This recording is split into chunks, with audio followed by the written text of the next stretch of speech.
Today we celebrate the feast of Jean de Brebeuf, Isaac Jones, Antoine Daniel, Gabriel Lallemant, Charles Barnet, Noël Chabanel, René Goupil, and Jean de Lalande.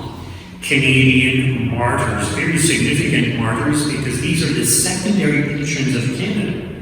And so we should have a great devotion to them, we should know something about them. So they came here in the 1600s to Canada when it was very much still a wilderness. So even though places like Montreal were starting to develop, much of Canada was uncharted and very much a wilderness. And so imagine the harsh conditions, the mosquitoes, the black flies, the extreme cold winters that they were not used to. Yet these Jesuits, not all of them were priests, two of them were just lay brothers in the Jesuit order. So they all came here to dedicate their lives to bringing the faith to the Indians, to the North American Indians.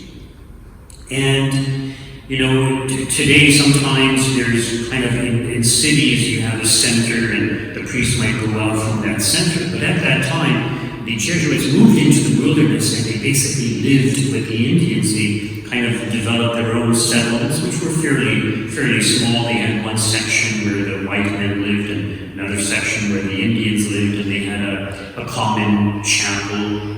The white men also had a chapel.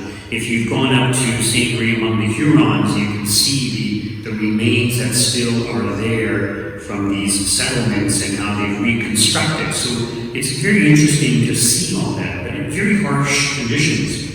And my recollection is that there were two main primary groups of the Indians, the Iroquois and the Hurons. The Huron Indians were much more open and friendly towards the white men, whereas the Iroquois were not. So the Huron Indians, they tended to stay in one place for periods of time and only move when they had to, but they would cultivate the land somewhat, so they would grow corn and things like that.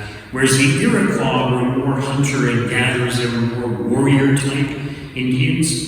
And I can't remember all the details, but they kind of resented the white men as well as the Hurons, and because of the trade, and the white men were trading with the Hurons more so than with the Iroquois. So they determined to wipe out the white men and their settlements as well as the Hurons. So they went from one settlement to the next and they just attacked and wiped them out.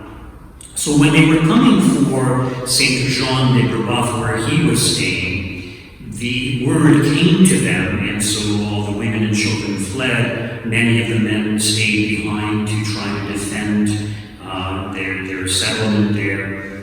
And of course, many of them would be killed, and they knew that. So Jean de Brebeuf and some of the others who stayed behind started baptizing all of them and getting them prepared. Anyways, they caught Jean de Brebeuf. He was captured by the Iroquois.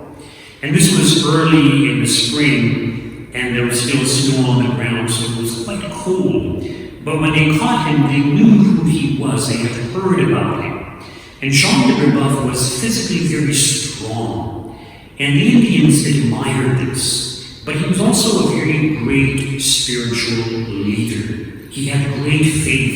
He was a great mystic in many ways. And in his letters, we read that, the letters he sent back to France, we read that he desired to give his life for them, even to the point of martyrdom. It's almost like he had a sense that martyrdom was coming for him, and he was kind of resigned to it and accepting of it and even desirous of it so that he could serve God and the people of North America.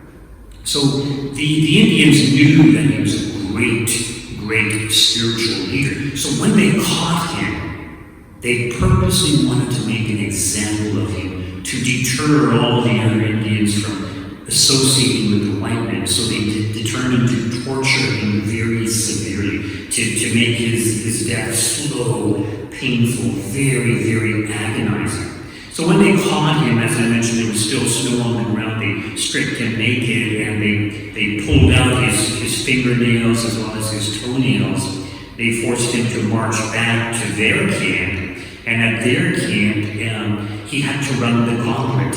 So in other words, 2 rows of Indians, and he had to run in between, and they all had clubs and sticks and various instruments to strike him with. So he ran through, and of course he was hit by each one of them. Sometimes the person running through doesn't make it all the way through because of so many blows. But after he runs the gauntlet, they tied him to a stake and began his other tortures. And the reason we know all these details is because some of the Hurons that were captured along with Brebeuf, and even earlier they had captured some, usually the Indians would make slaves of them. So when they caught someone from a different tribe, they would enslave them. So they also captured some of the Huron Indians who were slaves. They observed what happened to Jean de Brebeuf, and they later escaped and were able to report everything that had happened. So one Indian, as he was tied to this stake, this pole, stabbed him numerous times with a metal instrument, which wasn't like a knife, but it was kind of sharp and pointed, so all over his body, all these stab marks, which wouldn't kill him, but it wasn't deep enough to kill him, but nevertheless very, very painful. And they did various things to him, and it's a very lengthy, detailed account of his martyrdom, so I'm just going to highlight the kind of main things that they did. So one of the other things that they did is they put bark around him and lit it on fire. And it kind of roasted his flesh. And of course he was in a lot of agony. And after his flesh was kind of scorched, from his thighs they would cut pieces of flesh and they would eat it. They also took some axe heads and put it into a fire, heated them red hot, strung them around with some wine, and put it around his neck, front and back. So to avoid the pain, he would lean forward or lean back, but no matter what, the axe head would just burn into his flesh. So very, very painful. The other thing that they did is they scalped him. I'm sure we've seen many cowboy movies and then we know about Indians scalping people. Usually they would kill you first and then scalp you. But in this case, they scalped Jean de Brebeuf while he was still alive. So they just kind of cut around and pulled the skin off. But they also boiled water. And they poured boiling water over his head 3 times in mockery of baptism. And what's really interesting is that during this